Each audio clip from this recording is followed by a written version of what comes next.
जय हिंद दोस्तों। तो हम लोगों ने कंपोनेंट का जो पूरा का पूरा डिटेल्ड कॉन्सेप्ट था उसको बहुत अच्छे से पढ़ लिया। पहले हम लोगों ने कंपोनेंट का 2 डायमेंशनल जो कंपोनेंट था उसको पढ़ा, फिर हम लोगों ने 3 डायमेंशनल जो कंपोनेंट था उसको पढ़ा, फिर वहां से आके एक इंपॉर्टेंट एप्लीकेशन जो था उसको भी पढ़ लिया। ठीक है, वो इंपॉर्टेंट एप्लीकेशन फिजिक्स में आगे जाके बहुत ज्यादा यूज होगा। बहुत ज्यादा यूज होगा। ठीक है, अभी हम लोग आज से वेक्टर का मल्टीप्लिकेशन स्टार्ट करेंगे।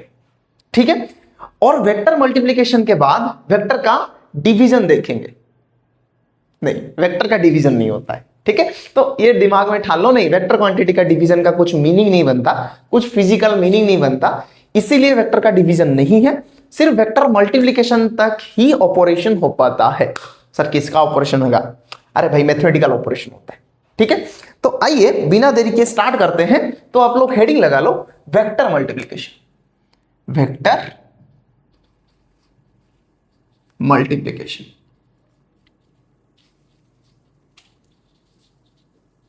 Vector multiplication. अच्छा, वेक्टर मल्टीप्लिकेशन एक्चुअली 2 टाइप का होता है। ठीक है, 2 टाइप का क्यों आया?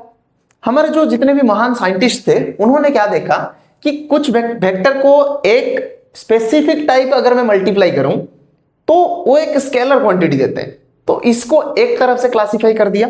और दूसरे तरफ क्लासिफिकेशन ये किया कि उन्होंने देखा 2 वेक्टर को अगर मैं किसी तरह से मल्टीप्लाई करूं तो वो एक वेक्टर क्वांटिटी देता है।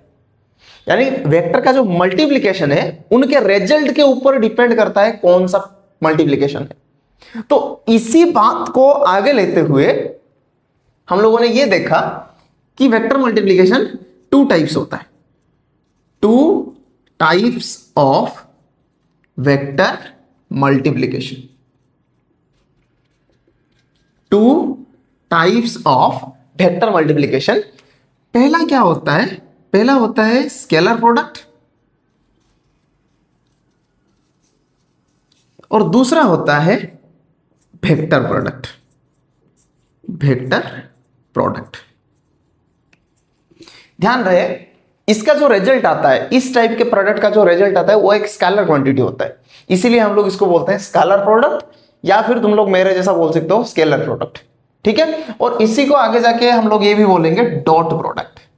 डॉट प्रोडक्ट, और इसको हम लोग बोलते हैं क्रॉस प्रोडक्ट।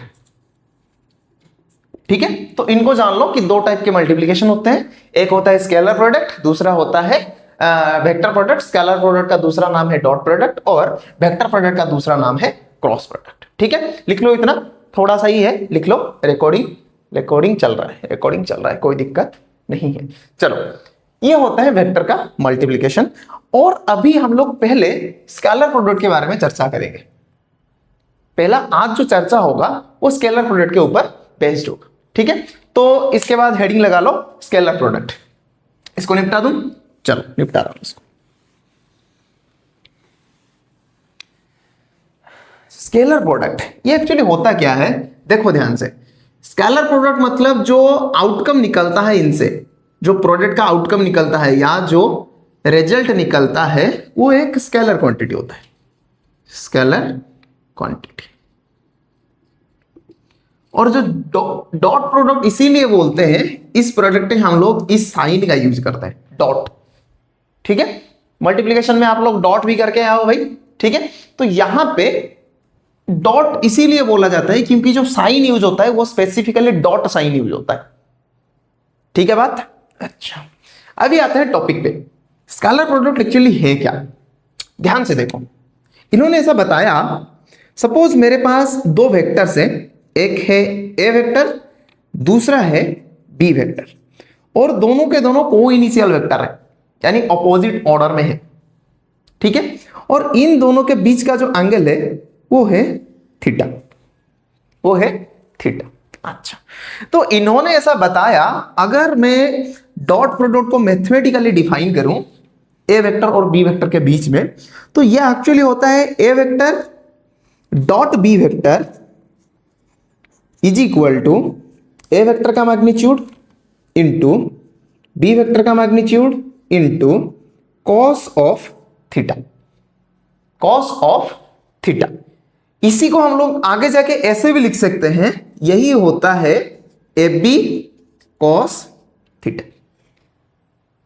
ठीक है, ध्यान रहे यहां पे जो ए होता है वो ए का मैग्नीट्यूड है, जो बी है वो बी का मैग्नीट्यूड है। यही है dot product between A vector and B vector. ध्यान रहे बेटा, यही चीज है, ई का चीज है बहुत सार, ई का चीज है सर, यही है।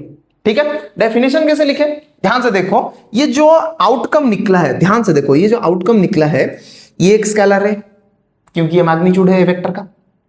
अच्छा, बी भी एक स्केलर है, क्यों? क्योंकि वो भी मैग्नीट्यूड है बी वेक्टर का। और cos थीटा जो होता है, मैंने ये बताया था, cos थीटा का जो वैल्यू आता है वो एक कांस्टेंट आता है। ठीक है, तो अगर कांस्टेंट आएगा तब भाई इसका तो डायरेक्शन नहीं होता, ये तो डायमेंशनलेस आएगा भाई। तो मैं ये कहना चाहता हूं, ये जो रिजल्ट निकला है ये एक्चुअली स्केलर क्वांटिटी निकला है, स्केलर क्वांटिटी, ये स्केलर क्वांटिटी निकला है।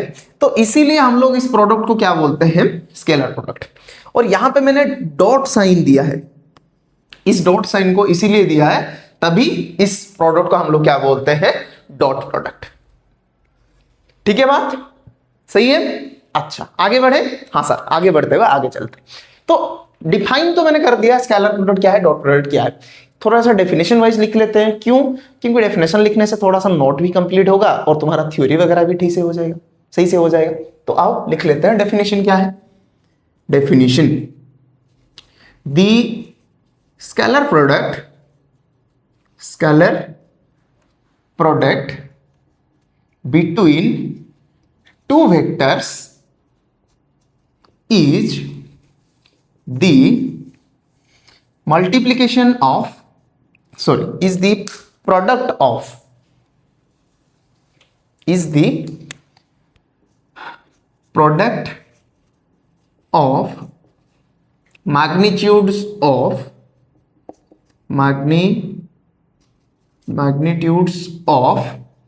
both the vectors and the cosine of angle between them, and it is a scalar quantity। ठीक है, यही होता है क्या, डेफिनेशन। ठीक है, अब हम लोग यहां से कुछ प्रॉपर्टी वगैरह पढ़ना स्टार्ट करेंगे। ठीक है, फॉर्मूला हमको यही याद रखना है कि भाई A dot B is equal to A B cos theta. ठीक है, अच्छा आ जाओ, कुछ प्रॉपर्टीज वगैरह पढ़ेंगे यहां से। Properties of scalar product. ठीक है, पहला प्रॉपर्टी हमारे लिए क्या है कि भाई जो ए डॉट बी होता है वही होता है बी डॉट ए। ठीक है, इसी को हम लोग बोलते हैं कम्यूटेटिव। तो स्केलर प्रोडक्ट कम्यूटेटिव होता है। स्केलर प्रोडक्ट क्या होता है, कम्यूटेटिव होता है। क्यों होता है, एक्सप्लेन करने का जरूरत इतना नहीं है, लेकिन हाँ कर भी देता हूं। सुनो, अगर ए वेक्टर ऐसा रहा, बी वेक्टर ऐसा रहा, और इन दोनों का पूछा मुझे कि भाई ए वेक्टर ये है, बी वेक्टर ये है, और ए से जो बीच का एंगल जाता है वो ऐसा जाता है। क्यों? क्योंकि भाई एंगल हम लोगों ने एंटी क्लॉकवाइज नापना है, और हम लोगों को एंगल एंटी क्लॉकवाइज नापने के साथ साथ जो एंटी क्लॉकवाइज एंगल होता है उसको पॉजिटिव भी मानना है। ठीक है, ये सब करने के बाद मुझे ये पता चला कि भाई जो ए डॉट बी होता है वो एक्चुअली होता है ए बी कॉस थीटा। ठीक है, अभी बी डॉट ए का मतलब क्या है भाई, वही उसी को मानना है बी वेक्टर, फिर नीचे वाले को मानना है ए वेक्टर। यहां से एंगल जो जाना है यहाँ पे थीटा, वो एक्चुअली माइनस थीटा होता है। क्यों? क्योंकि भाई मैंने ये बता रखा था जो क्लॉकवाइज सेंस में एंगल हम लोग नापते हैं वो एंगल नेगेटिव होता है। ठीक है, अरे भाई ये बता रखा है मैंने, जो एंटी क्लॉकवाइज सेंस में नापते हैं वो होता है पॉजिटिव एंगल, और जो क्लॉकवाइज सेंस में हम लोग नापते हैं वो होता है नेगेटिव एंगल। तो अगर यहां पे नेगेटिव एंगल आएगा, तो अगर मैं यहां पे बी डॉट ए करूं तो ये बनेगा B A cos of minus theta, लेकिन cos of minus theta is equal to cos theta होता है। भाई cos ऑफ माइनस थीटा क्या होता है? cos थीटा होता है। कैसे बना भाई? फिर से बता देता हूं, देखो ध्यान से। ASTC, तुमने अगर यहां से एंटी क्लॉकवाइज नापा तो यहां पे तो भाई cos और sec पॉजिटिव होते हैं, ASTC रूल तो यही कहता है। तो यहां पे बन गया मेरा BA cos थीटा। सभी मैग्नीट्यूड से तो इनका जो मतलब इसका मतलब इन दोनों का मतलब यही निकलेगा, AB cos theta is equal to, फिर से BA cos थीटा का मतलब वही है AB cos थीटा। तो यानी A dot B is equal to B dot A। चमका? जली दिमाग की बत्ती? बढ़े आगे? हाँ सर, आगे बढ़ते हैं। चलो, नेक्स्ट प्रॉपर्टी है distributive over addition only. Addition के अंदर ही होगा, सब्ट्रैक्शन में नहीं होगा। यानी मैं ये कहना चाहता हूं A vector dot B vector plus C vector is equal to A vector dot B vector plus A vector dot C vector. इसका प्रूफ मैं नहीं करूंगा, थोड़ा सा लंबा हो जाएगा, इसीलिए इसका प्रूफ मैं नहीं करूंगा। ठीक है, डिस्ट्रीब्यूटिव ओवर एडिशन समझ में आया? ठीक है, अच्छा, dot product is distributive over addition. ठीक है बात? चले थर्ड प्रॉपर्टी पे चलते। थर्ड प्रॉपर्टी में इन्होंने बताया, suppose A vector is parallel to B vector, यानी थीटा कितना होगा इन दोनों के बीच में? यानी थीटा होगा 0 डिग्री।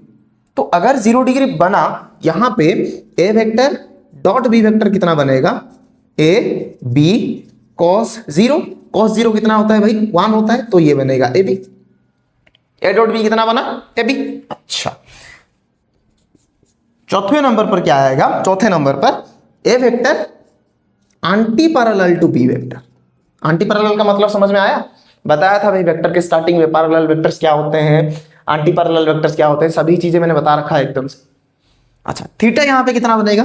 थीटा यहां पे बनेगा 180 डिग्री। ठीक है, अगर थीटा 180 डिग्री बना तो A डॉट B क्या बनेगा भाई? A vector dot B vector is equal to AB cos theta की जगह मुझे लिखना पड़ेगा 180। अगर मैंने थीटा 180 लिख लिया, तभी यहां पे क्या बनेगा? Minus AB। क्यों? क्योंकि cos 180 कितना होता है भाई? -1 होता है। cos 180 -1 होता है, तो यहां पे अगर मैं -1 डाल लूं तो ये कितना बनेगा? -AB। ठीक है, अच्छा, मैं फ्रेम से हट जाता हूं, लिख लो, इतना अच्छे से लिख लो।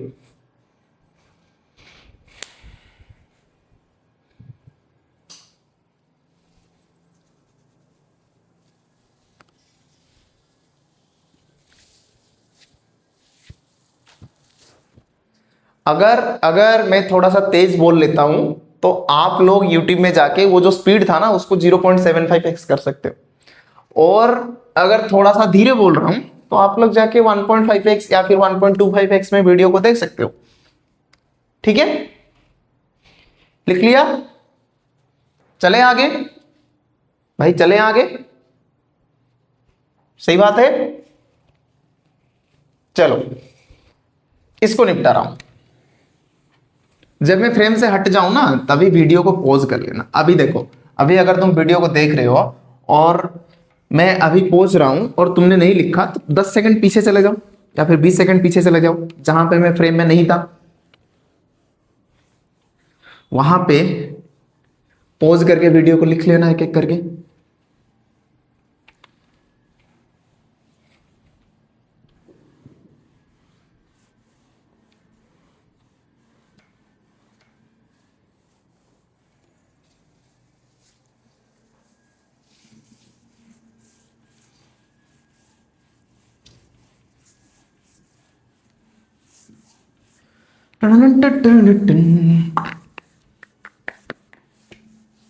सर कितने कॉन्सेप्ट है? डॉट प्रोडक्ट में कुछ कॉन्सेप्ट तो है, प्रोजेक्शन वाला कॉन्सेप्ट थोड़ा है, जहां पे भी ये बच्चे कंफ्यूज होते हैं। अच्छा, प्रॉपर्टीज का स्पेलिंग मिस्टेक हो गया था, प्रॉपर्टीज होता है, ई होता है, मैंने वो लिख दिया था। इंग्लिश का मुझे कोर्स करना पड़ेगा शायद, पता नहीं इंग्लिश क्यों इतना खराब है, शायद इंग्लिश ठीक से नहीं पढ़ा स्कूलिंग के टाइम पे। चलो आगे बढ़ते हुए चलते हैं। फिर एक और प्रॉपर्टी में आते हैं जहां पे कि A vector perpendicular to B vector होता है। पैरेलल वाला देख लिया था, एंटी पैरेलल वाला भी देख लिया था। अभी हम लोग परपेंडिकुलर के देखेंगे। परपेंडिकुलर जो होता है वहां पे थीटा कितना होता है, 90 डिग्री होता है। अगर थीटा 90 डिग्री बन गया तो ये बताओ जो A vector dot B vector आएगा जो कि एक्चुअली निकलता है A B cos theta, theta की जगह मुझे कितना लिखना पड़ेगा भाई, 90। अगर मैंने यहाँ पे 90 डिग्री लिख लिया, cos 90 कितना होता है, 0 होता है, तो ये चीज क्या बन जाएगा, 0, यानी ए डॉट बी एक्चुअली कितना बन जाएगा, यहां पे 0 बन गया। ठीक है, बात सही है। अच्छा, अभी एक और प्रॉपर्टी में चलते हैं, एक और प्रॉपर्टी जहां पे मैंने ये बोला भाई ये बताओ ए वेक्टर डॉट ए वेक्टर कितना होता है। थोड़ा सा सोचो और बताओ ए वेक्टर डॉट ए वेक्टर कितना होता है। A vector dot A vector कितना होता है।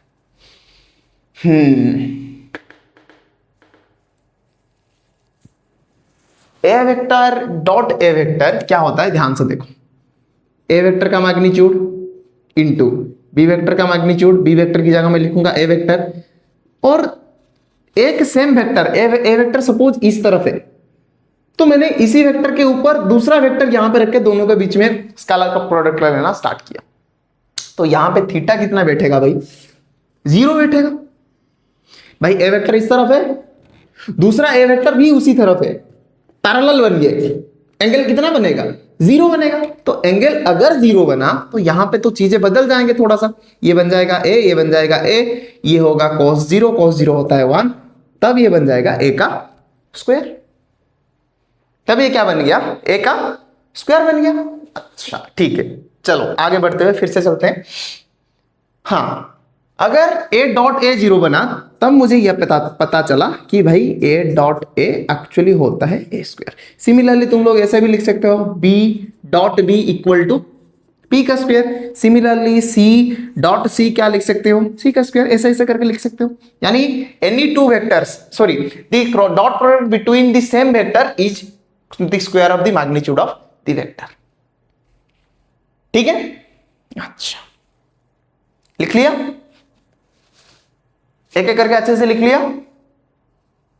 चले आगे, चलते हैं, आगे चलते हैं ध्यान से। अभी कुछ चीजें बदलेंगी, तो अभी अगर कुछ चीजें बदलता है तो ध्यान से थोड़ा सा देखना पड़ेगा। ठीक है, अच्छा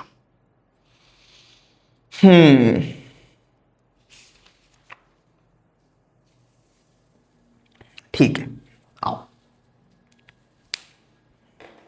next. Dot product between orthogonal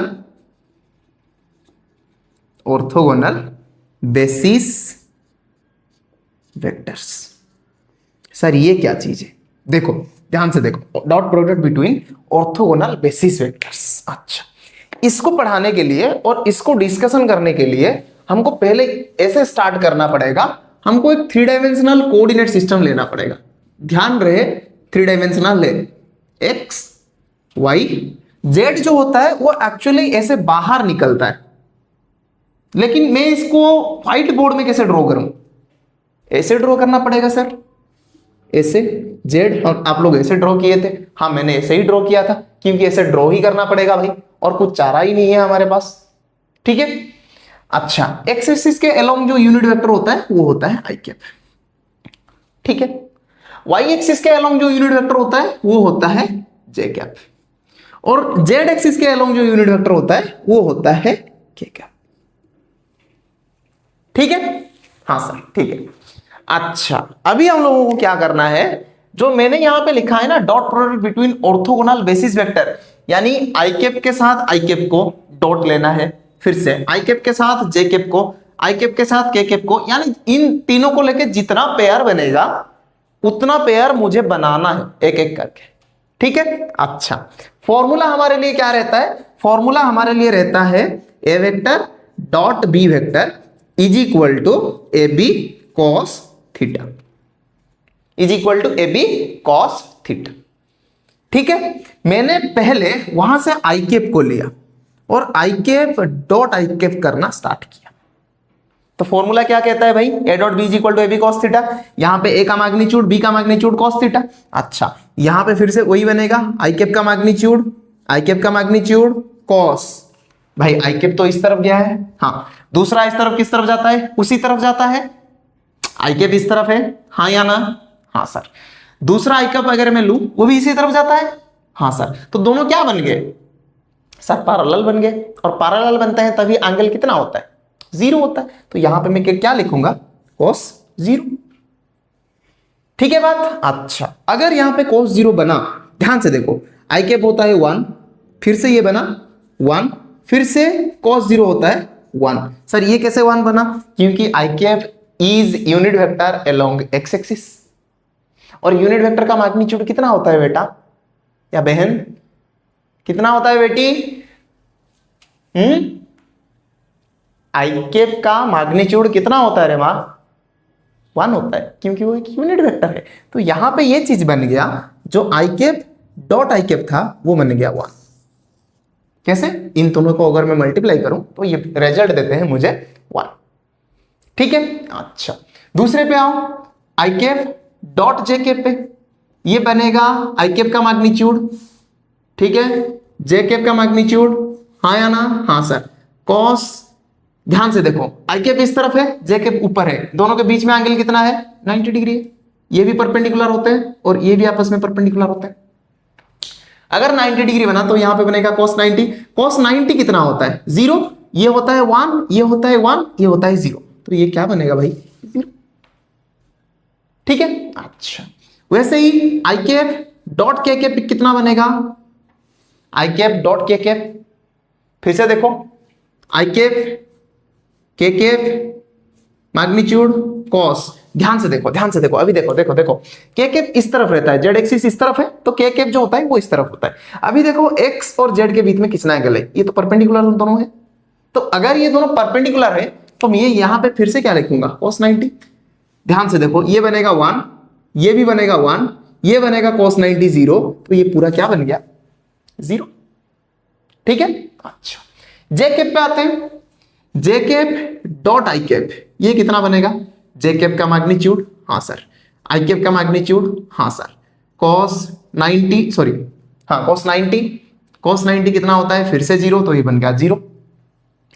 जे कैप डॉट जे कैप कितना बनेगा, जे कैप का मैग्नीट्यूड इंटू जे कैप का मैग्नीट्यूड cos 0 मैंने यहां पे क्यों लिखा, क्योंकि जे कैप ऊपर जाता है, दूसरा जो वेक्टर है वो भी जे कैप है, वो भी ऊपर जा रहा है। अगर दोनों वेक्टर ऊपर जा रहे हैं, वो दोनों पैरेलल होते हैं, और दो पैरेलल वेक्टर के बीच में एंगल कितना होता है सर, आलू होता है। तो मैंने यहाँ पे आलू रख दिया।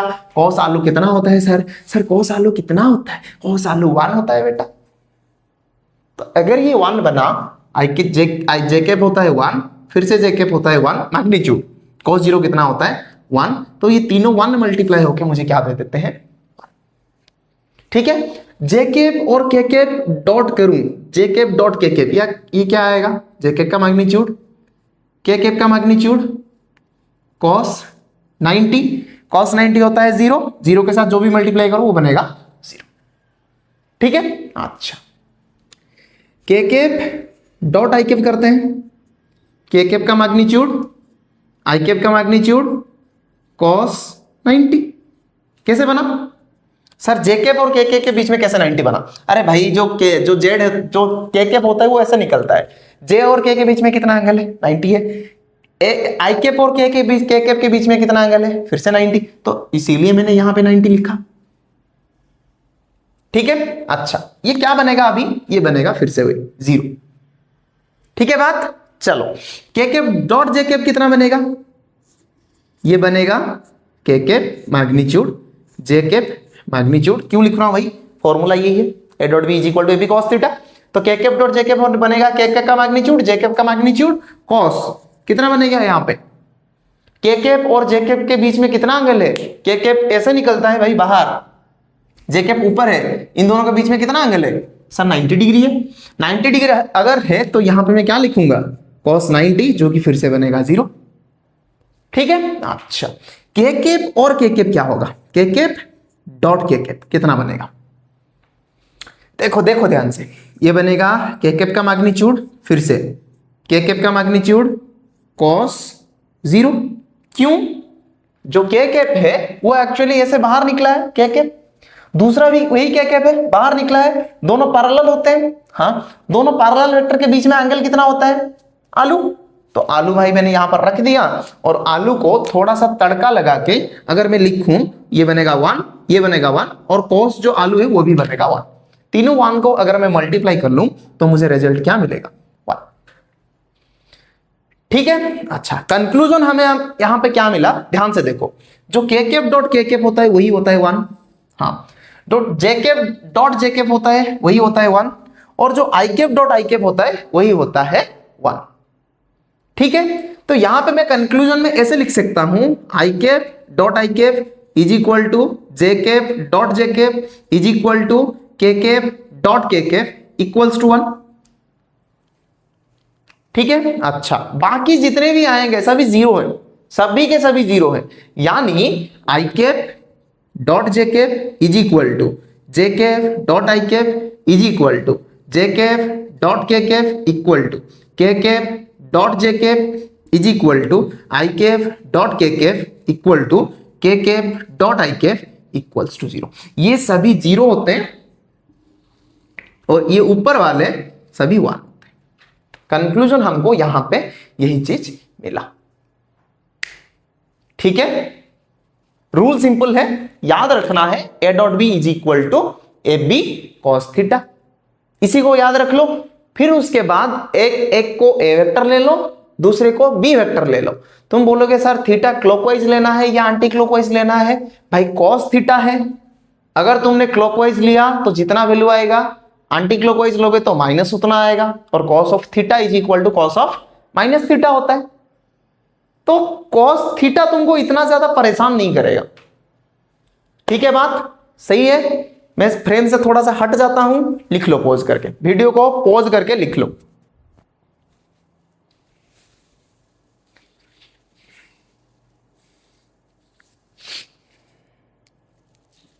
लिख लिया पॉज करके, वीडियो को पॉज करके लिखना है भाई।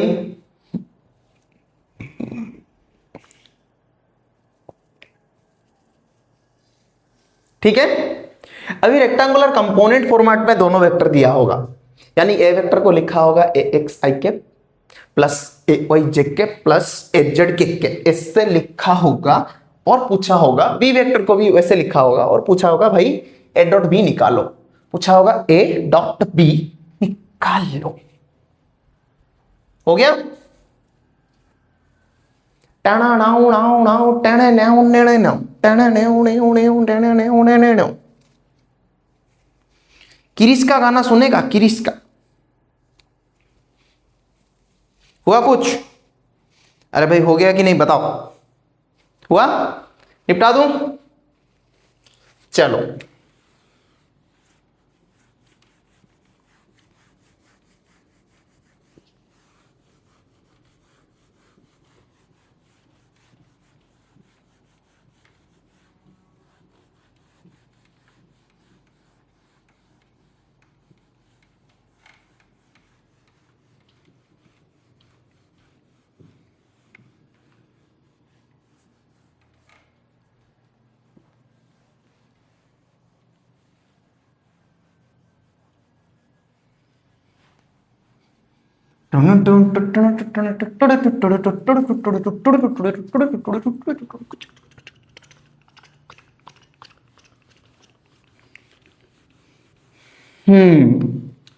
तुम लोग एक काम करो, हेडिंग लगा लो, scalar product in terms of rectangular components.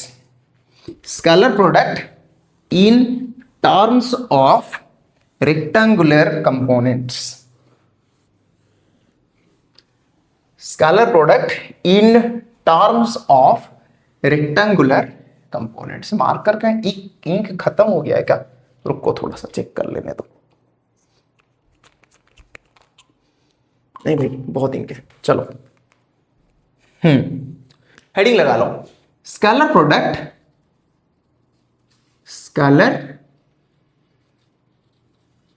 Product in terms of rectangular components. Component में फॉर्मेट में स्केलर प्रोडक्ट क्या निकलेगा, उसी की बात मैं करने जा रहा हूं। ठीक है, कंपोनेंट के फॉर्मेट में अगर मैं इसको करूं तो ये कैसे निकलेगा स्केलर प्रोडक्ट। ठीक है, इसके लिए मुझे ये मानना पड़ेगा कि भाई मेरे पास दो वेक्टर है जो कि कंपोनेंट फॉर्मेट में है। जो ए वेक्टर दिया उसको मैं लिखूंगा ए X I cap plus A Y J cap plus A Z K cap. ठीक है, यानी मैं ये बताना चाहता हूं ये जो तीनों कंपोनेंट यहां पे है, ये है एक्स कंपोनेंट, ये है वाई कंपोनेंट और ये है जेड कंपोनेंट, और ये रेक्टेंगुलर कंपोनेंट में है, यानी आई कैप जे कैप के कैप में है। यानी जो कोऑर्डिनेट सिस्टम हमने चुना है वो कार्टेशियन कोऑर्डिनेट है। सर और भी कोऑर्डिनेट सिस्टम होते हैं क्या? हाँ होते हैं भाई, स्फेरिकल पोलर है, सिलिंड्रिकल पोलर है, सिर्फ पोलर है, बहुत सारे हैं। अगर तुमने फिजिक्स में जाके आगे बीएससी किया तभी तुमको बहुत सारे कोऑर्डिनेट सिस्टम के बारे में पता चलेगा। ठीक है, और अभी हम लोग वेक्टर अलजेब्रा डिस्कशन कर रहे हैं भाई। जो भी आगे जाएगा फिजिक्स में रिसर्च करने के लिए वो आगे वेक्टर कैलकुलस भी पढ़ेगा, वेक्टर का इंटीग्रेशन, वेक्टर का डेरिवेटिव, सब कुछ चीजें वहां पे पढ़ेगा। ठीक है, टॉपिक पे आओ, वो सब चीजें बाद में। बी वेक्टर कितना होगा? बी वेक्टर को भी हमें मान लिया, बी वेक्टर क्या होगा? B X I cap plus B Y J cap plus B Z plus P Z K cap. ठीक है, ठीक है, ठीक है। अभी इन दोनों को डॉट करना है, तो आओ भाई डॉट करते हैं, मिलाते हैं दोनों को। जैसे तुम उससे मिलना चाहते हो, हर रोज मिलना चाहता हूं सर, वो तो ट्यूशन पे भी आती है या आता है, हर रोज देखता हूं सर। भाई उसी को देखता रह जाएगा या बहन उसी को देखता रह जाएगी तू? छोड़ ले, नीट का पेपर देख लियो जरा सा, फिजिक्स का एकदम उखाड़ दिया। ठीक है, हाँ आज थोड़ा सा नीट के पेपर के बारे में भी डिस्कशन करेंगे लास्ट में। मतलब पेपर डिस्कशन नहीं करेंगे, प्रिपरेशन नीट का थोड़ा सा उसको थोड़ा सा देखना पड़ेगा। ठीक है, देखो आ जाओ, हाँ वो बाद में करेंगे, अभी के लिए टॉपिक पे आओ। ए डॉट बी क्या है? ए वेक्टर है A X I cap plus A Y J cap plus A Z K cap. ठीक है, बी वेक्टर क्या है? बी वेक्टर को मैंने माना B X I cap plus B Y J cap plus B Z K cap. Sir you are speaking English, let's do the math and let's proceed. Sir क्या बोल दिया भाई? मैंने ये बोला कि भाई अभी प्रोडक्ट करना स्टार्ट करते हैं। ठीक है, जैसा कि ये स्कूल में पता है ऑलरेडी, पहले तो ए एक्स आई कैप को ले लिया, डॉट करना पड़ेगा पूरा का साथ, B X I cap B Y J cap plus B Z K cap.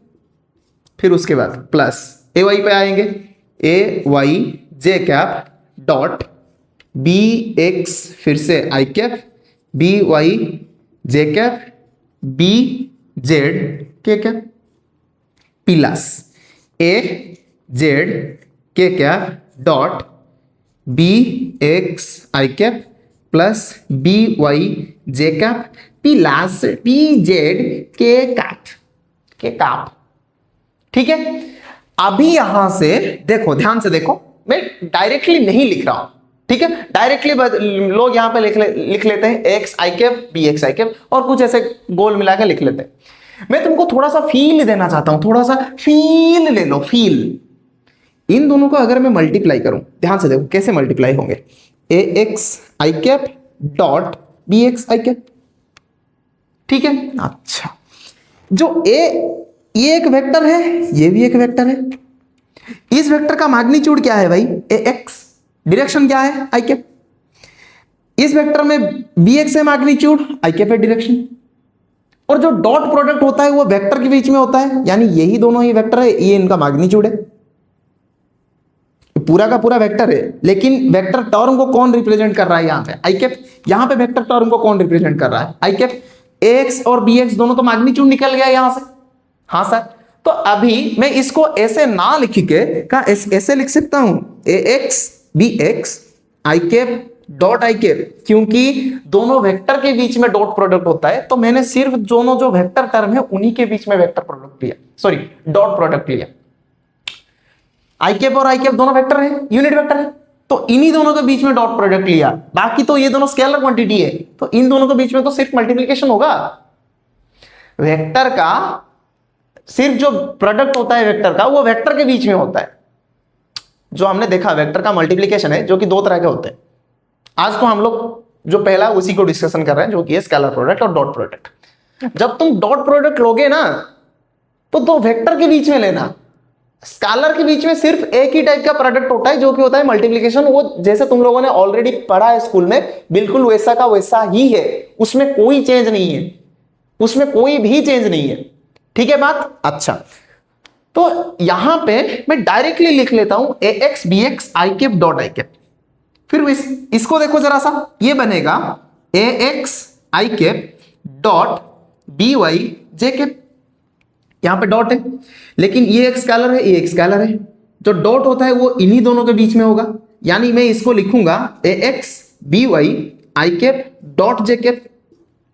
समझ में आया? फिर से इसको अगर ले लूं, जो थर्ड वाला है, इसको अगर ले लूं ए X I cap dot B Z K cap, इसको अगर ले लूं तो डॉट इन्हीं दोनों के बीच में होना है, बाकी दोनों तो स्केलर है। यानी फिर से यहां पे आएगा A X B Z I cap dot K cap, ऐसे आएगा। अच्छा, अभी मुझे इन सभी चीजों को हटा के डायरेक्टली लिखना पड़ेगा। ठीक है, आ जाओ।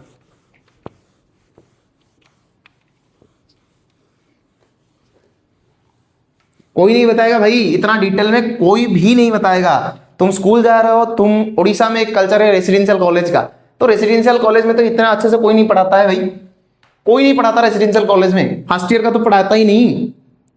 तो उससे अच्छा है वीडियो देख लो, फिजिक्स को थोड़ा सा जान लो, तब एंट्रांसेस में थोड़ा सा, एक साल में प्रिपरेशन नहीं कर सकते तुम लोग।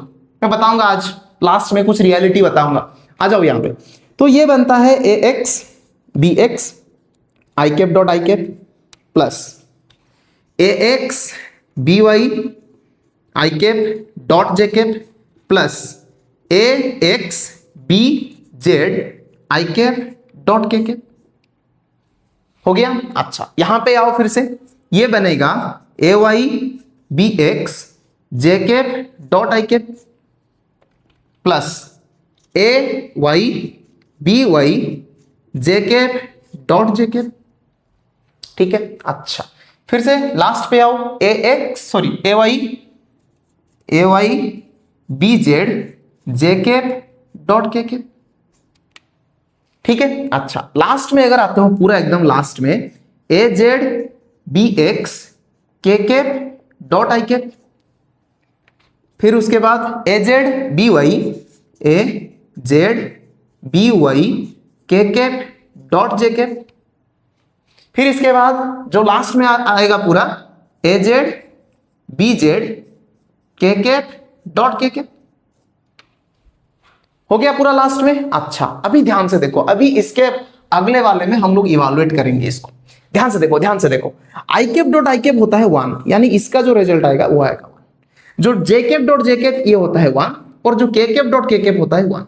बाकी सभी 0 होते हैं, यानी आई डॉट जे बन गया 0, अगर मैं 0 के साथ इसको मल्टीप्लाई करूं तब ये बनेगा 0।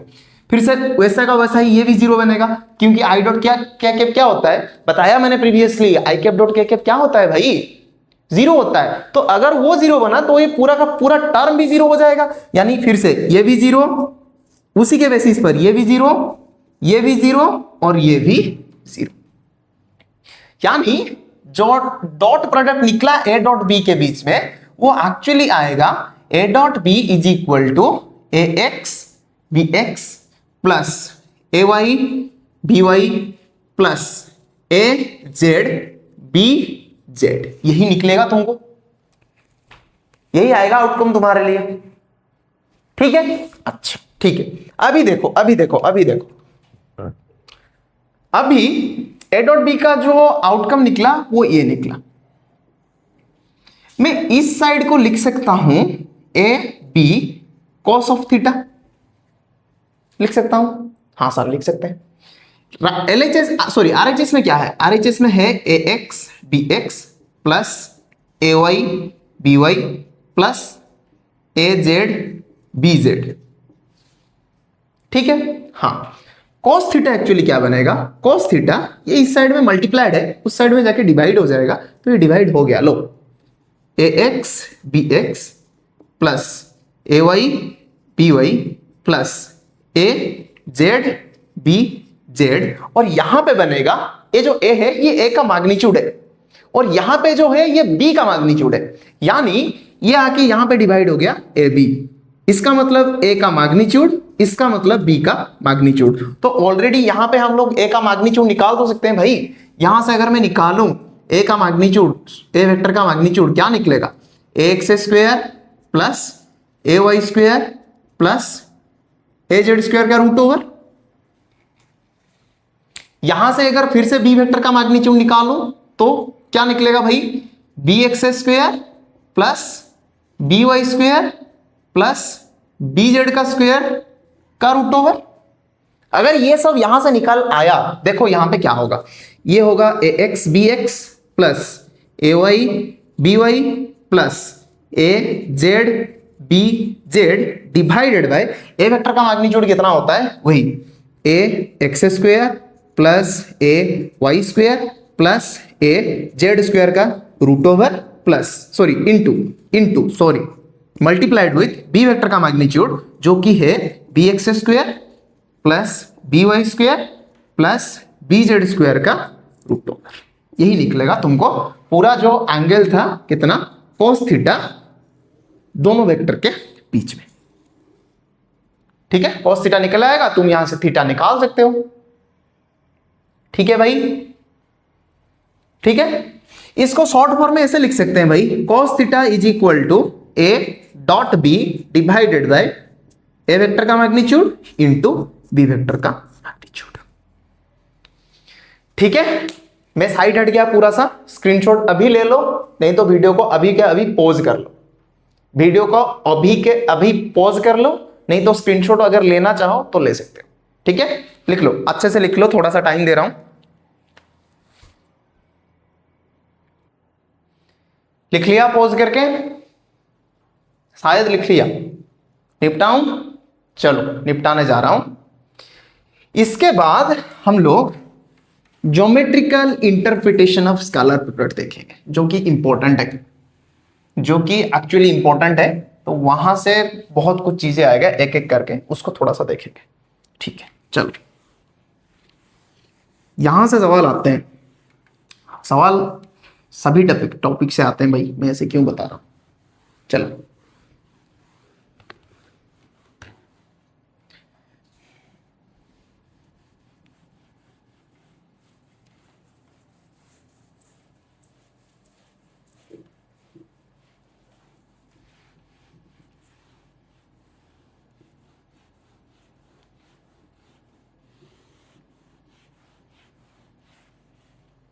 मैं ऐसे क्यों बता रहा हूं भाई, जल्दी जल्दी चलो, हेडिंग लगा लो आप लोग, मैं तभी निपटा रहा हूं ये सब चीजों को।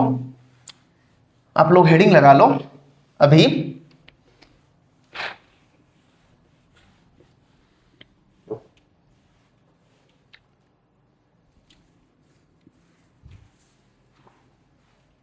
हेडिंग लगा लो आप, geometrical interpretation, geometrical interpretation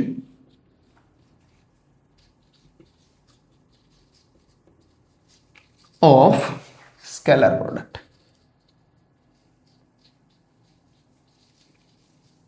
scalar product का ज्योमेट्रिकल इंटरप्रिटेशन क्या है, देखो ध्यान से देखो, अभी बहुत कुछ चीजें समझना है, यहां से कुछ कुछ चीजें समझना है। क्या समझना है, करना कैसे है, ध्यान से देखो थोड़ा सा, रुको 1 मिनट रुको।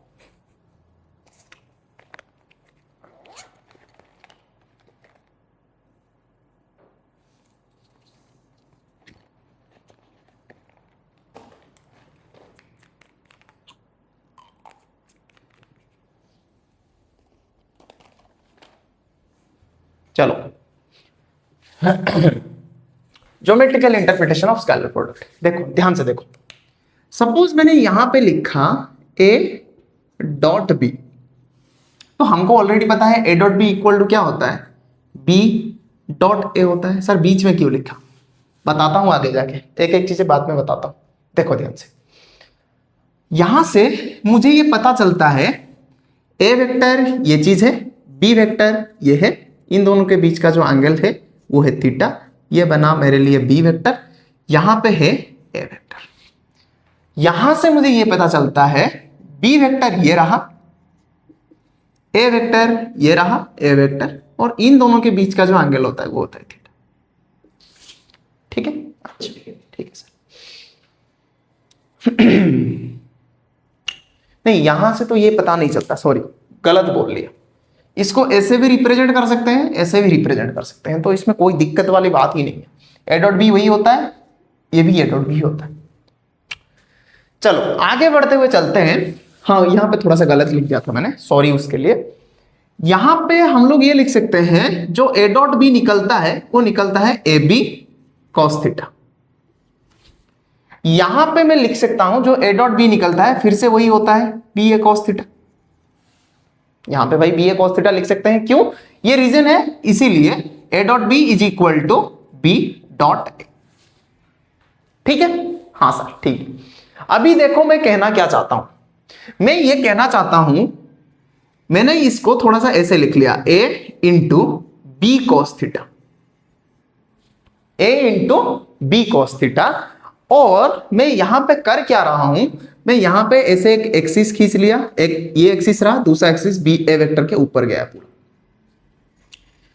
अगर तुम लोग थोड़ा सा अच्छे से देखोगे तो तुम्हें बी वेक्टर का एक कंपोनेंट इधर मिलेगा और ये कंपोनेंट होगा बी कॉस थीटा। मैंने बता रखा है जिस एक्सिस को थीटा टच होता है वही होता है कॉस कंपोनेंट, तो ये बन गया यहां पे कॉस कंपोनेंट। हाँ, साइन कंपोनेंट क्या बनेगा, साइन कंपोनेंट ऐसे बनेगा, ये बनेगा बी साइन थीटा, ये बना था बी कॉस थीटा और ये बना क्या, बी साइन थीटा, ये बनेगा बी साइन थीटा। यानी ये कहना क्या चाहता है, ध्यान से सुनो, ये कहना चाहता है कि ये है ए वेक्टर का मैग्नीट्यूड, बी कॉस थीटा को ध्यान से देखो, बी कॉस थीटा क्या है, बी कॉस थीटा बी का कंपोनेंट है, किस तरफ है, ए वेक्टर की तरफ है। बी का जो कंपोनेंट है B cos theta, B cos theta किस तरफ है भाई, ए वेक्टर ऐसे गया है, ये अगले वाला है ए वेक्टर और वो जो पीछे वाला है ये B cos theta component. B cos theta component किस तरफ है, ए वेक्टर की तरफ है, यानी मैं इसको लिख सकता हूं बी का वो कंपोनेंट जो ए की तरफ हो उसका मैग्नीट्यूड, यानी मैं इसको लिख सकता हूं magnitude of component component of B along A vector, along A vector. यानी अगर मैं इसको थोड़ा सा लिखूं magnitude of A, magnitude of A vector into magnitude of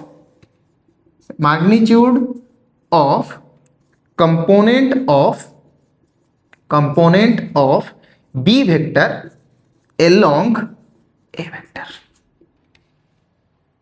ठीक है, यही क्या होता है एक्चुअली ए डॉट बी, ऐसे लिख सकते हैं। एक बार वहां पे आओ, क्योंकि A dot B is equal to B dot A होता है, तो A dot B is equal to B A cos theta भी मैं लिख सकता हूं।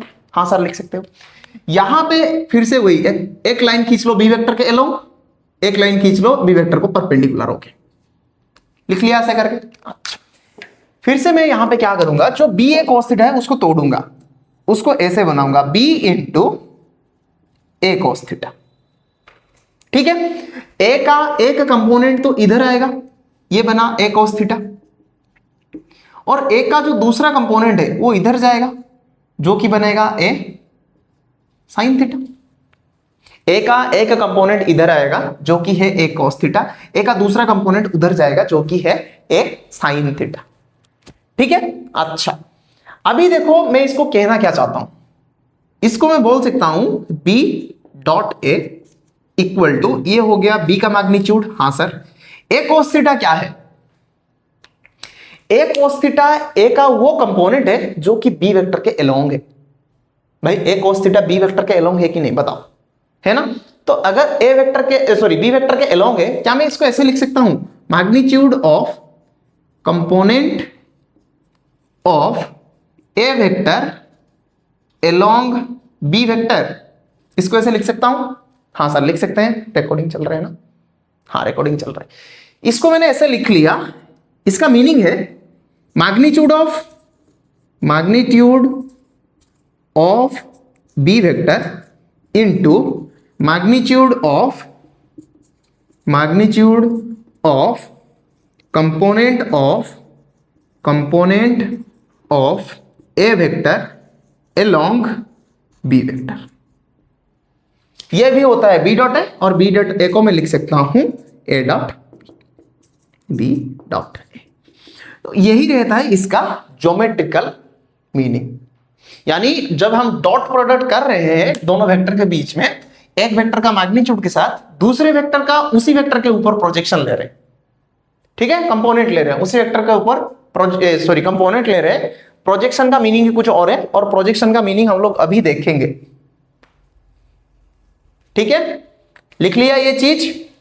अच्छा मैं साइड हट जाऊं? हाँ मैं साइड हट गया। अभी पॉज कर लो और लिख लो, अभी के अभी वीडियो को पॉज कर लो और लिख लो। मैं थोड़ा सा टाइम दे रहा हूं।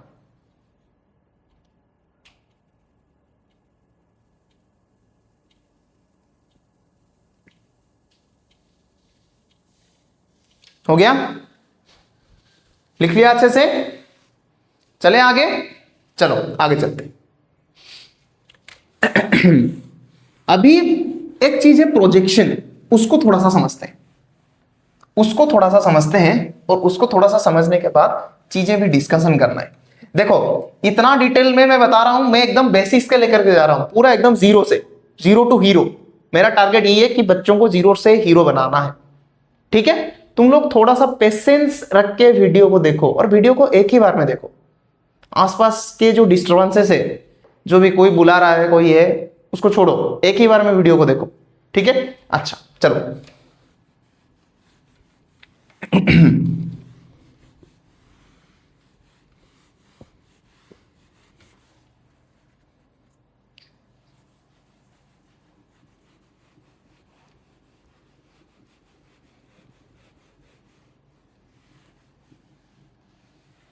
चलो आगे बढ़े।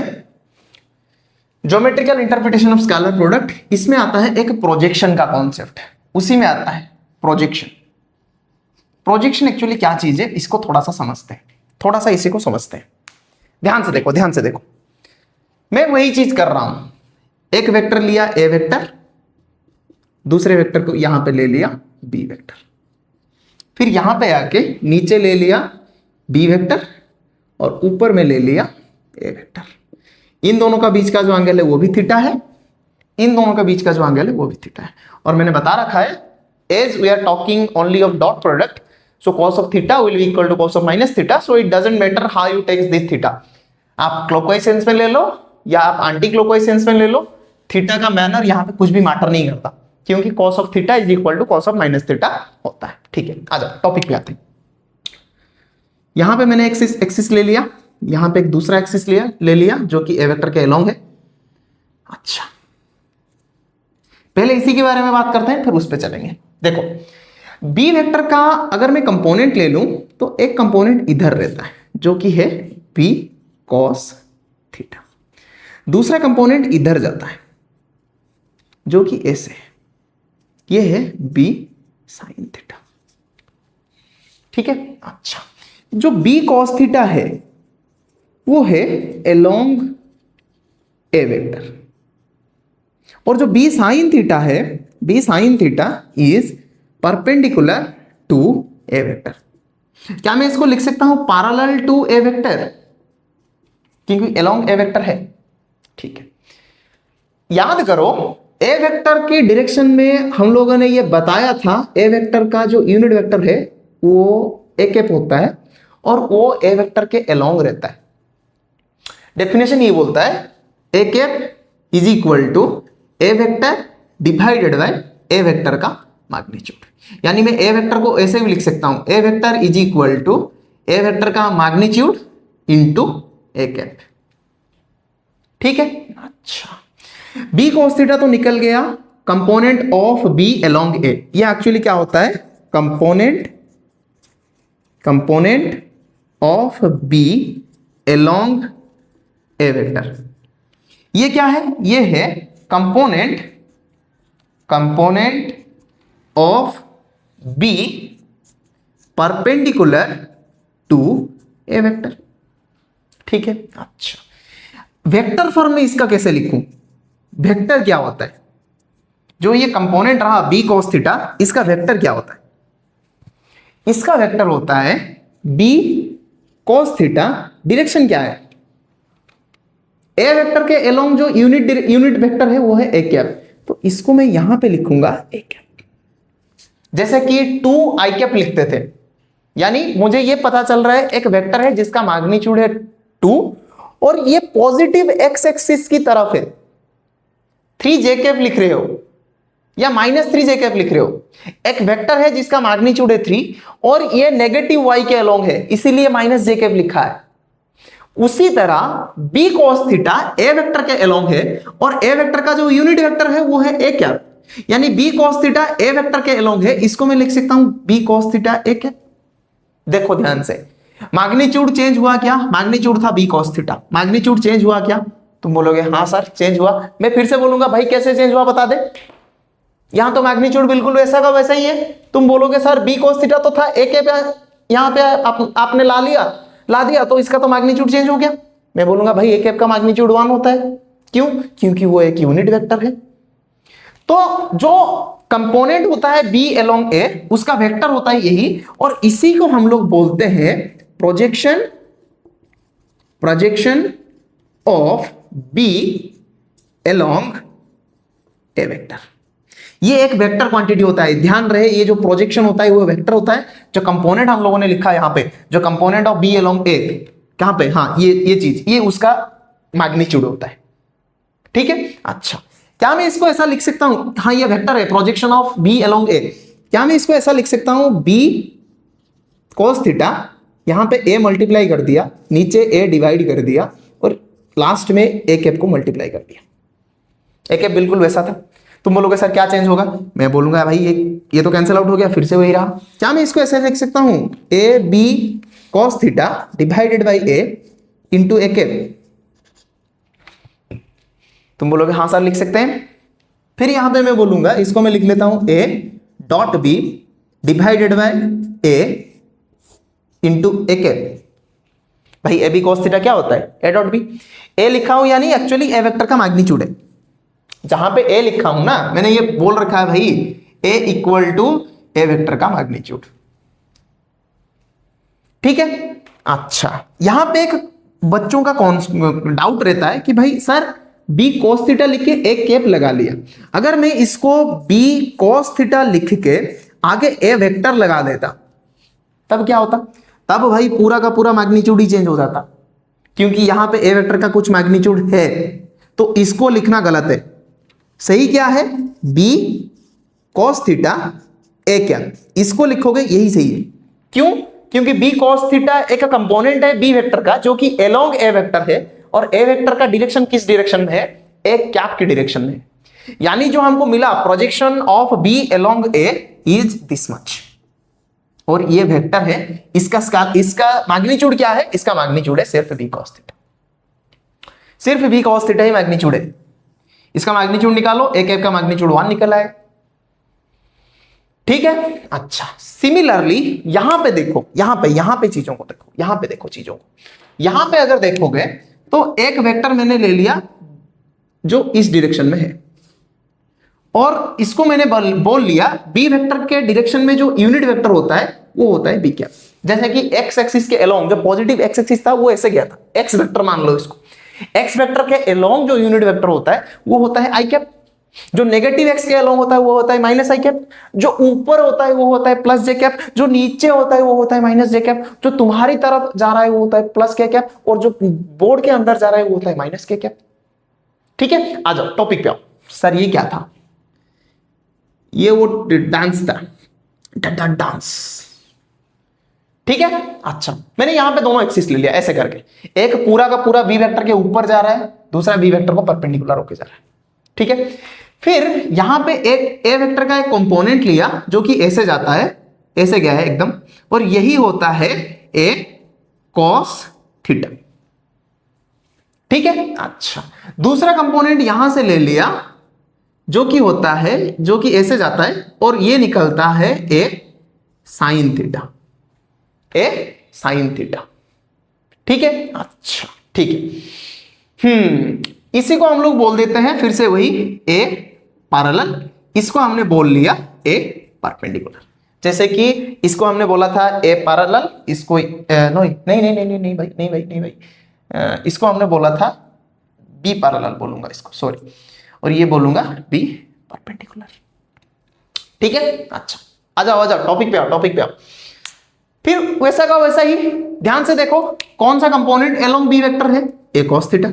ए cos theta is parallel to B, और ए साइन थीटा जो है वो है परपेंडिकुलर टू बी। यानी इसको मैं बोल लेता हूं ए पैरेलल, इसको बोल लेता हूं ए परपेंडिकुलर। यहां पे बोला था बी पैरेलल बी परपेंडिकुलर, इसको बोल लिया ए parallel A perpendicular.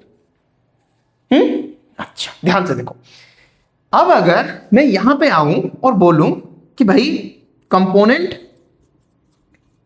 Component of A along B, ये क्या है, ए कॉस थीटा है।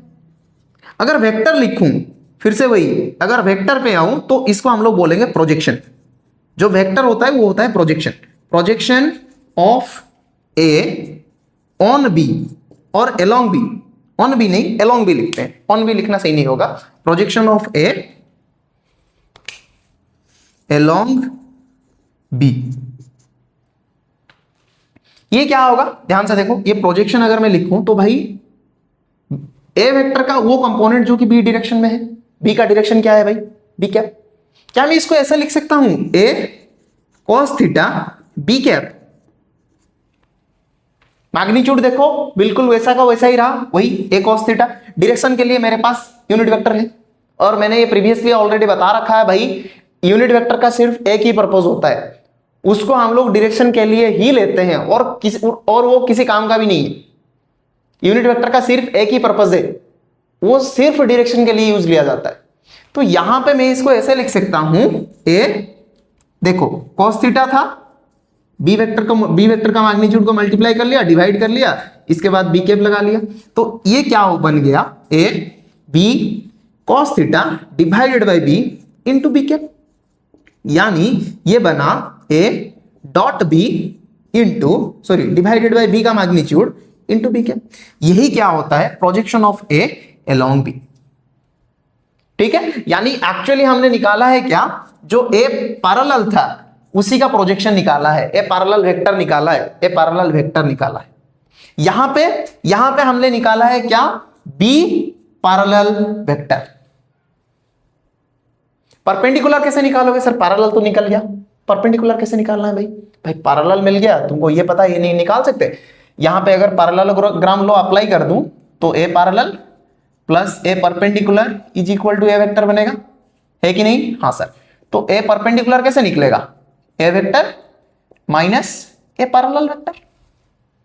सिमिलरली यहां पे तुमको ये बन गया तुम्हारे लिए बी पैरेलल, ये बन गया तुम्हारे लिए बी परपेंडिकुलर। तो तुम यहां पे तो वैसे ही लिख सकते हो ना, B parallel plus B perpendicular is equal to B vector. तो तुमको परपेंडिकुलर चाहिए तो B perpendicular is equal to B vector minus B parallel vector, मिल जाएगा तुमको सब कुछ यहां से।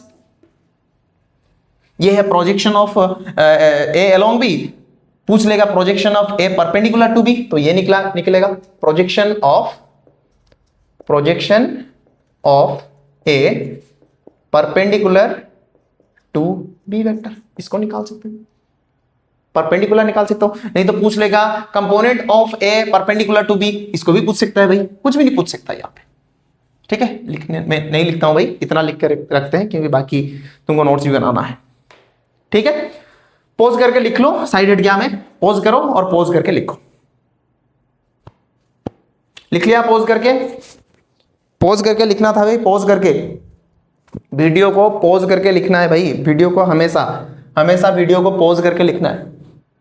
ठीक है, अच्छा सुनो, यहां पे स्केलर प्रोडक्ट का जो भी थ्योरी था, जितना भी थ्योरी था, सब कुछ हमने डिस्कशन कर लिया। बाकी जो भी थ्योरी रहेगा वो क्वेश्चंस वगैरह में आ जाएगा। ठीक है, नीट के बारे में थोड़ी सी चर्चा कर लेते हैं ना। अच्छा, अभी नीट का बच्चों का ये कंफ्यूजन है कि सर हम करें तो करें क्या, क्योंकि नीट का जो क्वेश्चन आया वो एकदम जेई का लेवल का क्वेश्चन था। क्या हम अभी जेई एडवांस कर ले, एससी वर्मा उठा के कर ले, इरोडो कर ले?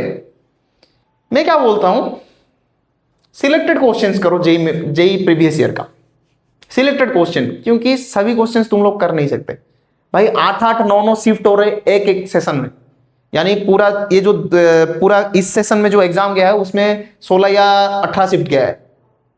ठीक है, अगर इतना शिफ्ट जा रहा है भाई, पीवाईक्यू कितना हो जाएगा? इतनी मोटी किताब आती है पीवाईक्यू चैप्टर वाइज का, टाइम वेस्ट है उसको करना, एकदम टाइम वेस्ट है।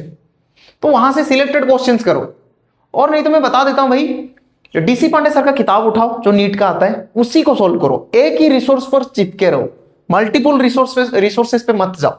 मल्टीपल रिसोर्सेस पे जाओगे तो समेट नहीं पाओगे लास्ट में, क्योंकि लास्ट में समेटना जरूरी है, लास्ट में रिवीजन करना जरूरी है। तो तुमको पता है तुम कितने सारे चीजों को रिवाइज कर सकते हो।